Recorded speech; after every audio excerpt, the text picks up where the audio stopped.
Hello guys, today's our topic is occupational therapy.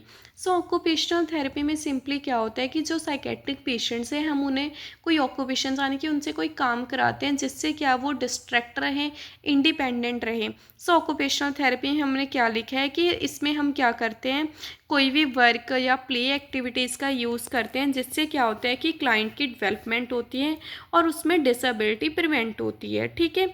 Occupational therapy में simply हम client से कोई भी वर्क कराते हैं जिससे वो डिस्ट्रैक्ट रहता है अपनी डिसीज़ कंडीशन से और किसी एक्टिविटी में इंगेज्ड रहता है। सो एम्स क्या हम ऑक्यूपेशनल थेरेपी क्यों परफॉर्म कराते हैं, इससे क्या होता है कि जो पेशेंट के फंक्शनिंग लेवल हो वो इम्प्रूव होता है और इंडिपेंडेंट लेवल उसका इम्प्रूव होता है। जिससे क्या होता है ऑक्यूपेशनल थेरेपी से उसका हॉस्पिटल स्टे रिड्यूस हो जाता है। कैसे?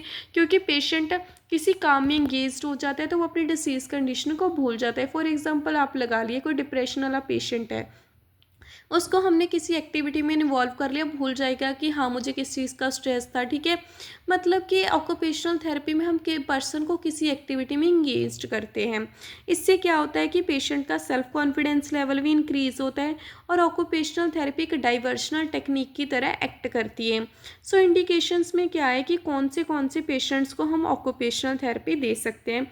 स्किज़ोफ्रेनिया वाले पेशेंट को दे सकते हैं, सब्सटेंस अब्यूज़ वाले पेशेंट को दे सकते हैं, मूड डिसऑर्डर में जैसे मेनिया डिप्रेशन आ गया उन वाले पेशेंट को हम ऑक्यूपेशनल थेरेपी दे सकते हैं, एंजाइटी डिसऑर्डर वाले को दे सकते हैं और डिमेंशिया वाले डिसऑर्डर को हम ऑक्यूपेशनल थेरेपी दे सकते हैं। ऑक्यूपेशनल थेरेपीज़ में एक्टिविटीज़ कौन सी होती हैं, हम क्लाइंट से पेंटिंग करा सकते हैं, टाइपिंग करा सकते हैं, न्यूज़पेपर रीडिंग करा सकते हैं, बेकरी का कोई काम करा सकते हैं, कैंडल मेकिंग करा सकते हैं, बाइंडिंग करा सकते हैं, क्ले वर्क करा सकते हैं और चॉक मेकिंग का काम करा सकते हैं। सो कौन सी सर्विसेज देती हैं कौन सी सर्विसेज होती है ऑक्यूपेशनल थेरेपी में? Self care. इसमें क्या होता है कि जो साइकेट्रिक डिसऑर्डर के पेशेंट्स हैं उनको हम हाइजीन और सेल्फ केयर के रिगार्डिंग बताते हैं, उनको बोलते हैं कि आप अपनी गुड हैबिट्स सेट करो। गुड हैबिट्स डेली बात करना, डेली ब्रश करना, हेयर वॉश करनी, हेयर केयर करनी। इससे क्या होता है कि उनकी सेल्फ केयर अच्छी होती है, उनके अंदर हैबिट्स क्रिएट करते हैं जैसे कि ड्राइंग की, पेंटिंग, जिससे क्या होता है कि उनकी मोटर स्किल्स भी इम्प्रूव होती हैं। सो ऑक्यूपेशनल थेरेपी के क्या क्या एडवांटेजेस हैं?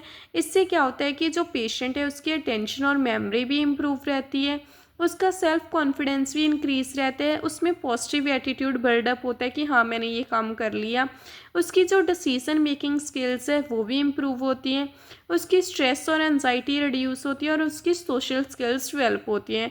होप सो आपको वीडियो अच्छी लगी हो। प्लीज़ मेरे चैनल को सब्सक्राइब करें, लाइक करें, कमेंट करें। Thank you.